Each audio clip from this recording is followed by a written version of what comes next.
Now, the biggest enemy of success, I would say there's probably three enemies of success. The first big enemy is the comfort zone. The comfort zone is where people become comfortable doing what they're doing and they don't like to change. So there's tremendous resistance to change in our society.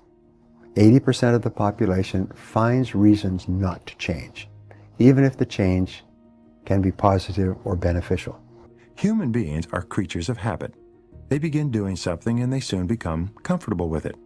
After a while, they become extremely reluctant to change what they are doing or the situation they're in, even if they're not particularly happy or satisfied with it.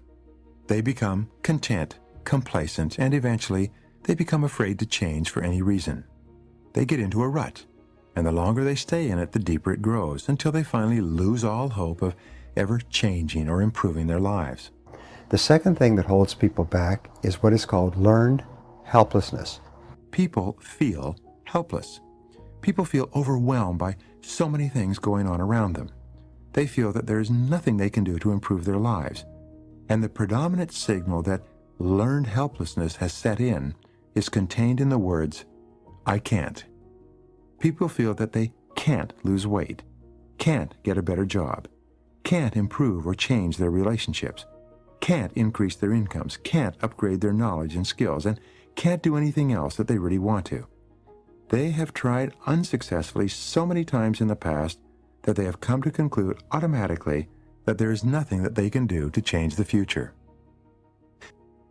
The deadly combination of learned helplessness plus the comfort zone leaves a person feeling trapped and helpless, weak and powerless, unable to take control or to make any real difference in their lives. But the truth is that there are no real limits on what you can accomplish with your life. Within limits, whatever anyone else has done, you can probably do as well. The very fact that you can set a clear goal for yourself means that you probably have the ability to achieve it. In fact, if you think back on it, you'll recall that anything that you ever really wanted long enough and hard enough, you eventually got. You are not helpless, and you are not stuck in a rut or a comfort zone, except by choice. The two factors that create the feeling of helplessness and of being stuck in a rut are fear and ignorance. Fear is and always has been your greatest enemy. Fear and self-doubt do more to hold you back from dreaming big dreams and accomplishing great things than any other factors. The fear of failure is learned in early childhood when children are told over and over again, no, stop. Don't. Get away from there. Stop touching that. Children hear the first word they hear over and over again is no. Stop. No. Children are driven by instinct to touch and taste and smell and feel and get into everything. They're little kamikaze pilots. They have no sense of danger. Nothing. And parents are always trying to protect them by saying, no, stop that. Get away from there. Leave that alone. Put that down. Now look what you've done. Children eventually, if they are verbally, emotionally, and physically disabused, begin to develop the feeling, I can't. I'm too small. Every time I try something, Mommy gets mad at me. They get angry with me. They shout at me. I can't. I can't. I can't. And as adults, whenever we're presented with a new opportunity, a new possibility, a book, a tape, a course, a job, a promotion, the first thing, I can't. I can't. Come up here and speak to the group. Oh, God, I can't. I can't. I can't. Just stand up and tell us how you got to where you are in your life. Oh, 54% of adults would rather die than speak in public. I can't. So whenever you're confronted with an opportunity to do something different, your natural response, which is taking you out of your comfort zone, I can't. We always feel this fear of failure in our solar plexus. It starts in the front of our body, and our solar plexus moves up through our stomach to our heart, our lungs, our throat. It can even give us headaches. It can cause our bladder to go loose and cause us to have to run and go to the bathroom. This fear of failure is terrible. Now, here's the most wonderful thing about overcoming fears. If the fear of failure is summarized with the feeling, I can't, psychologists have found you can actually short-circuit or override the fear by saying to yourself very strongly, I can do it. I can do it. I can do it. I can do it. I can do it. So whenever you're afraid of anything, talking to somebody, confronting someone, dealing with something, say to yourself over and over again, I can do it. I can do it. I can do it. And then just do it. And you'll be amazed the fear disappears. It's almost like, poof, it's gone. So the key is, you're looking at that telephone, to pick up the phone, to cold call, to prospect, just say to yourself, I could do it, I could do it, I could do it, and pick it up and dial. And suddenly the fear disappears. And you do this repeatedly, and eventually you develop the habit of courage. Tell your kids you can do it. Tell your spouse you can do it. Tell your friends you can do it. Tell people who are looking at a new challenge, you can do it. Start a business, you can do it. Call on a big customer, you can do it. Just tell people you can do it, because every single time you reinforce somebody else, you reinforce your own courage. What is the word encourage? It is to instill courage into. When you encourage other people, you actually encourage yourself. And remember, fear is the big enemy. Our job is to get rid of this fear of failure. This fear of failure that holds us back and paralyzes us. The same reason that people stay in relationships where they're abused or they're unhappy or it's unfulfilling. They can't see themselves beyond that relationship. They can't see themselves enjoying life without that person. They think that this is all that they can do. The same reason that people get stuck at a certain level in life. They can't see things being better for them. And they think that this is it and this is all they deserve. This is all they've ever seen. It's been passed on to them. And they think that this is it for them. Look at what Dr. Blanton, Smiley Blanton, who is a colleague of Dr. Norman Vincent Peale, what he said about fear. He said, fear is the most subtle and destructive of all human diseases. Fear, ladies and gentlemen, can hold you back from doing something that you know within yourself that you're capable of doing, but it will paralyze you. And it seemed like you're in a hypnotic spell. Imagine if you weren't afraid of anything in the whole world, what a difference it would make. Imagine if you were guaranteed a success in anything. If somebody waved a magic wand and said, whatever you do from now on, you'll be successful. And you went out here and you could do anything, call on anybody, go anywhere, start anything, try anything, and you'd be successful. We don't realize how much of a role fear plays in our life until we think what we would do if we didn't have any. And B is the fear of rejection. Fear of rejection is the second big fear, and it's learned when children are told, you'd better or else. If you don't, you're going to be in big trouble. Now you're in trouble, and parents withdraw their love and affection from the child and express disapproval and anger for what the child does. And the child wants to get along and wants to be loved and needs love more than anything else. So children learn at a very early age, if you want to get along, you better go along. So they eventually stop doing what their parents disapprove of, and they start saying, I have to. I have to do what mommy wants. I have to do what daddy wants. I have to do what they approve of, or they won't love me. And then we become adults, and this goes unconscious, and it's programmed into our subconscious mind, and many adults become hypersensitive. They're hypersensitive to the opinions of others. They're hypersensitive to the criticism of others. I have to do this. I have to do that. If I don't do this, he won't like me. She won't like me. They won't like me. They'll disapprove of me. So therefore, we become hypersensitive. We have this fear of rejection, which is a fear of criticism. It's a fear of ridicule. It's a fear of disapproval. And we find that all successful people have to overcome these fears of failure and these fears of criticism, these fears of disapproval in order to move ahead in their lives. So what is the counter to the words I have to? It is, I don't have to. I don't have to. I can do anything I want to do, and I don't have to do anything I don't have to do. One of the most important things we do in life is we begin to define ourselves in our own terms. What this means very simply is this, is you do what you do because you want to do it and because it's consistent with what you think is the best in your own life. And you don't do it or not do it because you're afraid of what others might think. Because what others might think is really quite irrelevant because it changes all the time anyway. I read Cyrano de Bergerac, the play by Edmond Rostand some years ago. Cyrano was an extraordinarily individualistic, self-confident, outspoken man. Just a great, interesting man. Later on in the book, they ask him, they say, Cyrano, or in the play, Cyrano, why is it that you have always been so individualistic? You always have gone your own way. You've always been indifferent to the opinions of others. He said, as a young man, I thought about this a lot, and I realized that the opinions of others were inconstant and constantly changing. So I resolved to follow the law of least resistance in this that I would please at least myself in all things. And you know something? This is the height of rationality. Because everybody else's opinion comes and goes and changes and is inconstant as the wind and the weather. Please at least yourself. If you have to doubt, you say, what do I want to do? What do me, really want to do?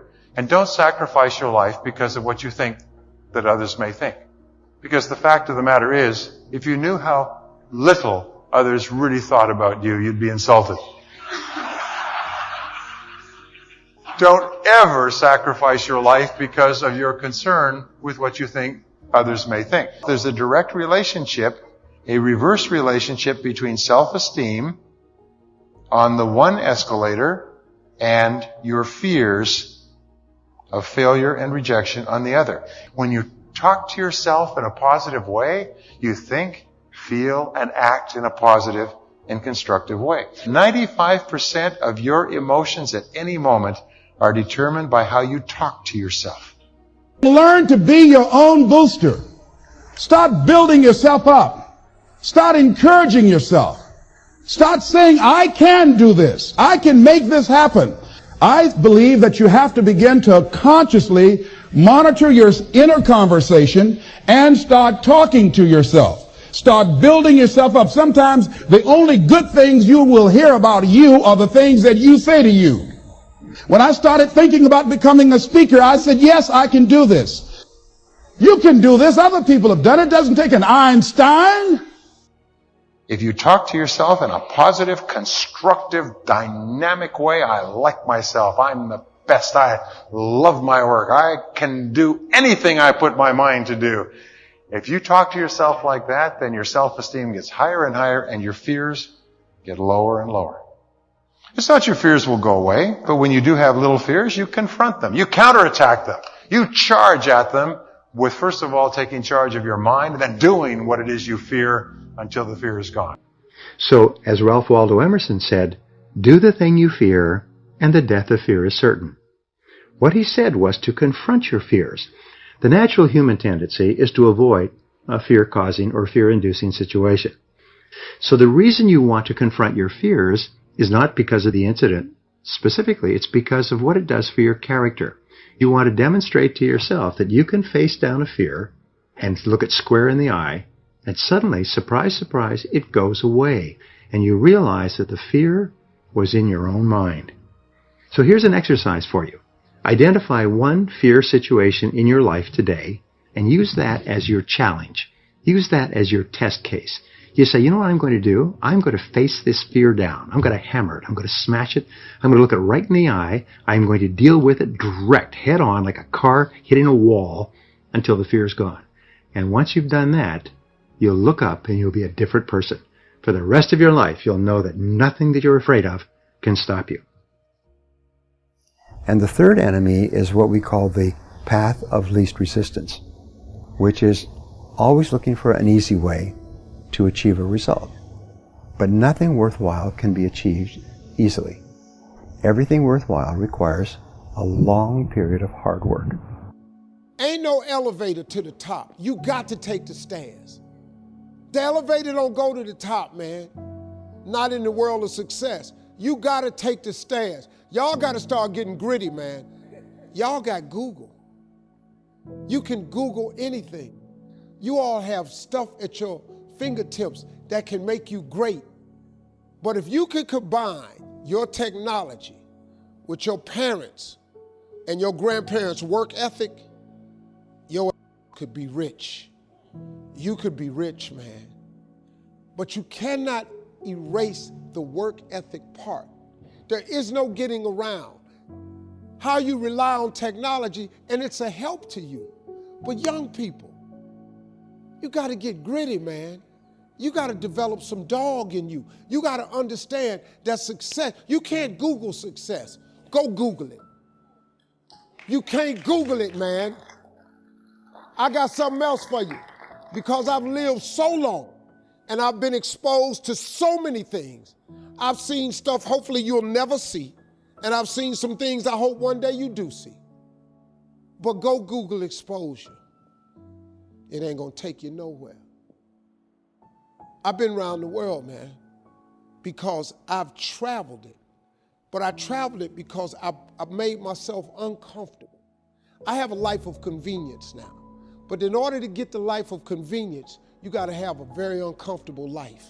You got to get comfortable being uncomfortable. Stop trying to do everything the short way. Stop trying to figure out the easy way, because the ain't gonna happen. I got news for you, man. It's not happening, young people. You got to get messed up sometime. I hate it when I see young people wasting their time, wasting all this technology got, just sitting around in this world that's been created for you, that everything is instant.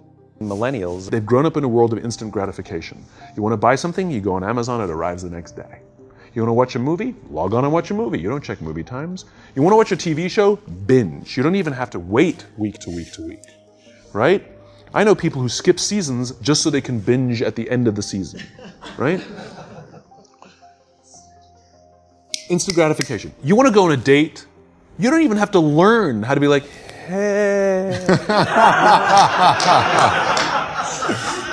You don't even have to learn and practice that skill. You don't have to be the uncomfortable one who says yes when you mean no and says no when you mean no and yes when you... You don't have to swipe right. Bang, I'm a stud. Right? You don't have to learn the social coping mechanisms, right? Everything you want, you can have instantaneously. And like I said, even dating is just a swipe to the right, right? Everything is instant. Everything is instant gratification. And the problem is, too many people have applied that sense of instant gratification to their careers and to their lives. And the problem is, there ain't no app for that. Life, career fulfillment are journeys. They are slow, uncomfortable processes. And so I keep meeting these wonderful, fantastic, idealistic, hardworking, smart kids. They've just graduated school. They're in their entry-level job. I sit down with them and I go, how's it going? They go, I think I'm gonna quit. I'm like, why? They're like, I'm not making an impact. I'm like, you've been here 8 months. You know?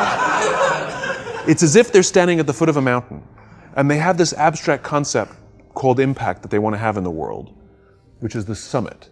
What they don't see is the mountain. I don't care if you go up the mountain quickly or slowly, but there's still a mountain. And so what this young generation needs to learn is patience.